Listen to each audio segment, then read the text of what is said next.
भारत के तमाम राज्यों में अब तापमान गिरने लगा है और सर्दी धीरे धीरे अपना पैर पसार रही है।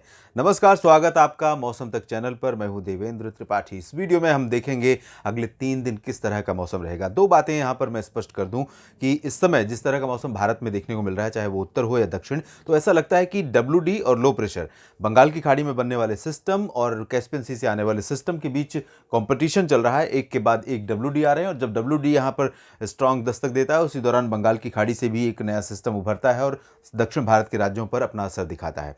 तो फिलहाल तापमान में गिरावट हो रही देश के तमाम राज्यों में, और आप उत्तर भारत के पर्वतीय इलाकों को देखें तो गिलगित बाल्टिस्तान, मुजफ्फराबाद से लेकर लद्दाख और जम्मू कश्मीर, हिमाचल प्रदेश तथा उत्तराखंड के कई शहर ऐसे हैं जहां पर इस कलर बार के जरिए समझने की कोशिश करते हैं 10 डिग्री से नीचे तापमान रिकॉर्ड किया जा रहा है। और इसी रेंज में सिक्किम, उप हिमालय पश्चिम बंगाल यानी गैंगटोक, दार्जिलिंग, जलपाईगुड़ी, सिलीगुड़ी और साथ ही अरुणाचल प्रदेश के कुछ उत्तरी इलाके, पूर्वी इलाके, यहाँ पर भी तापमान 10 डिग्री से नीचे रिकॉर्ड किया जा रहा है। मैदानी भागों में, यहाँ पर पंजाब के शहरों में तापमान आप देख सकते हैं, तापमान 12 डिग्री से बिलो रहेगा और साथ ही राजस्थान के चुरू और आसपास के इलाकों में भी तापमान 10 डिग्री के नीचे जा सकता है। और हिसार समेत हरियाणा के जो पश्चिमी हिस्से हैं, इन भागों में भी तापमान में गिरावट हुई है और आगे भी होगी और 10 डिग्री से नीचे रिकॉर्ड किया जाएगा, यानी मौसम काफ़ी ठंडा रहेगा। राष्ट्रीय राजधानी दिल्ली समेत हरियाणा के बाकी क्षेत्र, राजस्थान के पूर्वी और उत्तर पूर्वी इलाके और माफ कीजिएगा, उत्तर पश्चिमी जिले, गंगानगर, हनुमानगढ़ और आसपास के हिस्से, साथ ही पश्चिमी उत्तर प्रदेश के कुछ इलाकों में भी, सहारनपुर, मेरठ, मुरादाबाद से लेकर बरेली के बीच में कुछ जगहों पर तापमान में काफ़ी अच्छी खासी गिरावट हो सकती है और 10 डिग्री से बिलो रिकॉर्ड किया जा सकता है। लेकिन बाकी उत्तर प्रदेश में जो तराई वाले बेल्ट हैं, सेंट्रल और ईस्टर्न पार्ट्स के, इन भागों में भी तापमान गिरेगा, लेकिन यहाँ पर जो रेंज रहेगी तापमान की, वो रहेगी तकरीबन 14 से 12 डिग्री सेल्सियस के बीच में, यानी कि अच्छी खासी सर्दी यहाँ पर भी होगी। और यही रेंज रहेगी महाराष्ट्र, मध्य प्रदेश में कुछ ज़िलों में, झारखंड में कुछ जगहों पर इंक्लूडिंग रांची और आसपास के हिस्से, साथ ही महाराष्ट्र में कुछ जगहों पर। बाकी इलाकों में 14 से 16 डिग्री के बीच तापमान रहने की संभावना है, जिसमें मध्य भारत और उत्तर पूर्वी भारत के के क्षेत्र शामिल होंगे। लेकिन गुजरात और दक्षिण भारत के क्षेत्रों में तापमान की जो रेंज रहेगी वो तकरीबन 18 से 20 डिग्री सेल्सियस के बीच रहेगी मिनिमम की। तो ये रही तापमान की स्थिति। आगे बढ़ें और अगले 3 दिनों का मौसम देखें, उससे पहले एक नज़र उन आंकड़ों पर डाल लेते हैं जो बारिश के हैं और 1 अक्टूबर से लेकर अब तक रिकॉर्ड किए गए हैं। इसके अकॉर्डिंग पूरे भारत में 36% अधिक वर्षा रिकॉर्ड की गई है, जबकि पूर्वी और पूर्वोत्तर भारत के क्षेत्रों में 21% ज़्यादा वर्षा रिकॉर्ड की गई है, जिसमें अरुणाचल से लेकर असम और बिहार तक के क्षेत्र शामिल हैं। नॉर्थ वेस्ट इंडिया में 185% अभी भी ऊपर है बारिश का आंकड़ा, क्योंकि अक्टूबर के पहले पखवाड़े में काफ़ी ठीक ठाक वर्षा हो गई थी और इसी वजह से यहाँ पर बारिश का आंकड़ा सभी राज्यों में ऊपर बना हुआ है। सिर्फ और सिर्फ पंजाब में 2% की कमी है, लेकिन उसकी भरपाई अब होने वाली है क्योंकि बारिश यहाँ पर होने वाली है। इधर मध्य भारत के क्षेत्रों में 47% अधिक बारिश रिकॉर्ड की गई है, 93 मिलीमीटर है बारिश का आंकड़ा। दक्षिण भारत के क्षेत्रों में 7% अधिक वर्षा है, आंकड़ा 211.7 मिलीमीटर का है एक्चुअल बारिश का। दक्षिण भारत में सबसे ज़्यादा आंकड़ा है बारिश का एक्चुअल और नॉर्मल भी, 198 मिलीमीटर अब तक औसतन बारिश होती है, जबकि मध्य भारत में औसतन 63 मिलीमीटर बारिश होती है, लगभग 4 गुना यहाँ पर ज़्यादा है। उत्तर भारत में इस दौरान 26 मिलीमीटर बारिश होती है, लगभग 8 गुना ज़्यादा बारिश होती है दक्षिण भारत में। और पूर्वी तथा पूर्वोत्तर भारत में 135 मिलीमीटर है, जिससे कि लगभग दोगुनी बारिश, दोगुनी नहीं, थोड़ा सा दोगुनी से कम। तो ओवरऑल सबसे ज़्यादा रेनी प्लेस होता है इस दौरान दक्षिण भारत, क्योंकि यहाँ पर नॉर्थ ईस्ट मानसून होता है। और अब हम बात करते हैं कि अगले 3 दिनों के दौरान कैसा मौसम रहेगा। उत्तर भारत में एक WD दस्तक दे रहा है, इसका इम्पैक्ट आज पर्वतीय इलाकों में और मैदानी इलाकों में तमाम जगहों पर दिखाई देगा। कश्मीर से लेकर उत्तराखंड के बीच में कई शहर ऐसे होंगे जहां पर मध्यम से भारी वर्षा हो सकती है। साथ ही साथ मैदानी इलाकों पर भी बारिश होने की संभावना है। पंजाब में, उत्तरी हरियाणा और उत्तर पश्चिमी उत्तर प्रदेश के कुछ इलाकों में रहेगी। दिल्ली, राजस्थान और पश्चिमी उत्तर प्रदेश के बाकी जगहों पर कल से हो सकता है कल मौसम बदले और कल बारिश देखने को मिले, तो यहाँ पर तमाम इलाकों में बारिश दर्ज की जाएगी। पहाड़ी क्षेत्रों में श्रीनगर से लेकर गुलमर्ग, काजीगुंड, पहलगाम और कुल्लू मनाली, लाहौल स्पीति, शिमला और देहरादून, ऋषिकेश तक बारिश हो सकती है। मैदानी इलाकों में अगर हम देखें तो राजस्थान, हरियाणा, पंजाब के बाकी हिस्से, पंजाब में अधिकांश जगहों पर बारिश की संभावना रहेगी, बादल छाएंगे। लेकिन दक्षिणी हरियाणा, दिल्ली और उत्तर प्रदेश के तमाम जगहों पर आज बादल हो सकता है कि पश्चिमी उत्तर प्रदेश में कहीं कहीं पर दिखाई दें, लेकिन बारिश की उम्मीदें आज नहीं रहेंगी। कल यहाँ पर मौसम बदल सकता है। बाकी जगहों पर पूर्वी उत्तर प्रदेश में पश्चिमी हवाएं चलती रहेंगी। मौसम काफ़ी ठंडा रहेगा। सुबह और रात का लखनऊ से लेकर वाराणसी के बीच में, यहाँ तक कि बरेली और शाहजहांपुर से लेकर आगरा, अलीगढ़ और झांसी, ललितपुर समेत इधर बिहार, झारखंड, पश्चिम बंगाल और उड़ीसा तथा छत्तीसगढ़ के उत्तरी भागों में भी इन हवाओं का असर रहेगा।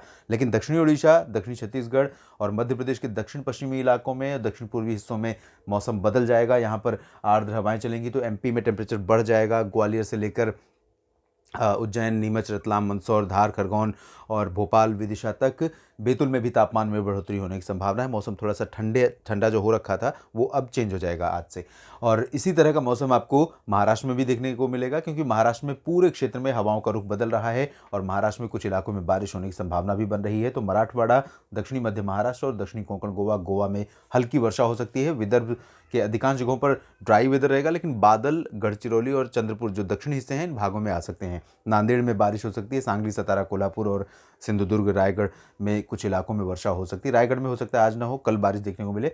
दक्षिण भारत के क्षेत्रों में ये सिस्टम आगे पहुंच चुका होगा और यहाँ पर लो प्रेशर बन सकता है फिर से, और इसके प्रभाव से कोस्टल रीजन जो वेस्टर्न कोस्ट है पूरा, मुंबई से लेकर त्रिवेंद्रम के बीच में, यहाँ कई इलाकों में वर्षा हो सकती है। इधर चेन्नई, पुदुचेरी समेत नेल्लोर और तमाम कन्याकुमारी तक के क्षेत्र और इंटीरियर तमिलनाडु, कर्नाटक और केरल के तमाम इलाकों में बारिश होने की संभावनाएं आज रहेंगी। इसके बाद हम आपको दिखाते हैं कल यानी 14 नवंबर को किस तरह का मौसम रहेगा। 14 नवंबर को ये जो बादल होंगे राजस्थान के बीकानेर और बाड़मेर, जैसलमेर तक छा सकते हैं। चूरू, गंगानगर, हनुमानगढ़ और आसपास के इलाकों में बारिश हो सकती है। हरियाणा पर पूरे राज्य में हो सकता है बादल रहें। राष्ट्रीय राजधानी दिल्ली पर भी बादल पहुंच सकते हैं और कुछ इलाकों में बारिश कल यानी सोमवार को देखने को मिल सकती है। पंजाब में अधिकांश जगहों पर बादल रहेंगे पहले की तरह ही, आज की तरह ही, और बारिश भी होने की संभावना रहेगी। पर्वतीय इलाकों पर थोड़ी सी इंटेंसिटी कल कम हो सकती है, क्योंकि ये सिस्टम काफ़ी तेज़ी से आगे बढ़ रहा है और यहाँ पर तमाम इलाकों में उत्तराखंड में बारिश होने की संभावना रहेंगी। देहरादून, ऋषिकेश, हरिद्वार, नैनीताल, मसूरी, पिथौरागढ़ समेत तमाम जगहों पर, शिमला में भी बारिश होने की संभावना रहेगी। उत्तर प्रदेश के पश्चिमी भागों में भी यहाँ पर बारिश हो सकती है। थोड़ी बहुत वर्षा की संभावना यहाँ पर दिखाई दे रही है। बाकी पूर्वी उत्तर प्रदेश और बिहार, झारखंड समेत बाकी जगहों पर मौसम नहीं बदलेगा, लेकिन हवाओं का रुख थोड़ा बदल रहा है। तो पूर्वी एमपी में, महाराष्ट्र के उत्तरी इलाकों में कुछ जगहों पर तापमान में गिरावट शुरू हो सकती है। इधर आप देखिए वेस्टर्न घाट पर मुंबई, नासिक और पुणे तक बादल पहुंच जाएंगे और यहाँ मुंबई के दक्षिण में अलीबाग से लेकर सिंधुदुर्ग के बीच में कुछ स्थानों पर, साथ ही पुणे से लेकर सांगली, सतारा, कोल्हापुर के बीच में, नांदेड़ और आसपास के इलाकों में कुछ स्थानों पर वर्षा हो सकती है। साउथ कोस्टल जो पार्ट है ये आंध्र प्रदेश का और उत्तरी तटीय तमिलनाडु का, इन भागों में बारिश की इंटेंसिटी काफ़ी कम हो जाएगी। लेकिन दक्षिणी तमिलनाडु और केरल के तमाम जगहों पर, इंटीरियर कर्नाटक के तमाम इलाकों में, लक्षद्वीप में कई जगहों पर वर्षा की इंटेंसिटी काफ़ी ठीक ठाक बनी रहेगी। पूर्वोत्तर भारत के क्षेत्रों में कोई ज़्यादा परिवर्तन नहीं होगा, लेकिन जब ये सिस्टम आगे बढ़ेगा तो कल के बाद परसों यानी 15 नवंबर को यहाँ पर थोड़ा बहुत बदलाव मौसम में दिखाई दे सकता है। तो आइए देखते हैं 15 नवंबर को कैसा रहेगा मौसम का मिजाज। उत्तर भारत में पूरा क्लियर वेदर और इसके चलते फिर से ठंडी हवाएं चलनी शुरू होंगी। तो एक बर्फबारी का स्पेल, थोड़ा गैप, हवाएं ठंडी। इन ठंडी हवाओं के चलते जालंधर, पठानकोट, चूरू, गंगानगर, हनुमानगढ़, बीकानेर, बाड़मेर, जैसलमेर, जोधपुर, जालौर, सिरोही और जयपुर, उदयपुर समेत दिल्ली, हरियाणा, पंजाब के तमाम शहरों में और साथ ही उत्तर प्रदेश के तमाम शहरों में तापमान में और अच्छी खासी गिरावट 15 नवंबर को दिखाई दे सकती है। बिहार, झारखंड और पश्चिम बंगाल, साथ ही उड़ीसा, छत्तीसगढ़, मध्य प्रदेश, महाराष्ट्र के उत्तरी हिस्सों में भी तापमान में गिरावट हो सकती है। लेकिन दक्षिणी भागों में, महाराष्ट्र में, दक्षिणी मध्य महाराष्ट्र और दक्षिण कोंकण गोवा, जो साउथ इंडिया का तमाम इलाका है, इन भागों में बारिश होगी। तेलंगाना में फिलहाल बारिश की उम्मीदें कम है, उत्तरी तटीय इलाकों में कम है बारिश, आंध्र प्रदेश के, लेकिन रायलसीमा और तमिलनाडु तथा केरल के कई इलाकों में बारिश होने की संभावना यहाँ पर नजर आ रही है। पूर्वोत्तर भारत में यहाँ पर थोड़ा बहुत परिवर्तन उप हिमालय, पश्चिम बंगाल, सिक्किम और अरुणाचल में दिखाई दे सकता है। यहाँ बादल आ सकते हैं, थोड़ी बहुत वर्षा भी हो सकती है, लेकिन ज़्यादा मौसम सक्रिय नहीं रहेगा पूर्वोत्तर राज्यों में और पूर्वी भारत के राज्यों में। इसके बाद मैं आपको बता दूं कि जब ये सिस्टम आगे निकल जाएगा तब इसके पीछे गैप जो है वो कितने समय बाद फिल होगा। आपको बता दें कि तकरीबन 17-18 नवंबर के बाद एक नया WD यहाँ पर दस्तक देगा और फिर पर्वतीय इलाकों के साथ मैदानी इलाकों पर मौसम बदलेगा। हो सकता है मैदानी इलाकों में कुछ जगहों पर बारिश हो और पहाड़ों पर अच्छी बर्फबारी दर्ज की जाए। इधर दक्षिण भारत की बात करें तो 16 नवंबर को यहाँ पर लो प्रेशर सिस्टम आगे बढ़ चुका होगा और 18 नवंबर तक के तटों के करीब पहुँचेगा और फिर दक्षिण भारत एडजॉइनिंग सेंट्रल इंडिया में कई जगहों पर काफ़ी इम्पैक्ट देखने को मिलेगा। लेकिन जो क्षेत्र अछूते अभी रहेंगे बारिश से वो होंगे गुजरात और मध्य प्रदेश, बिहार, झारखंड, पूर्वी उत्तर प्रदेश, छत्तीसगढ़ और उड़ीसा के अधिकांश इलाके। इस सिस्टम से कितना प्रभाव होगा सेंट्रल इंडिया में, आगे अपडेट करेंगे। आप बस बने रहिएगा मौसम तक चैनल के साथ। धन्यवाद।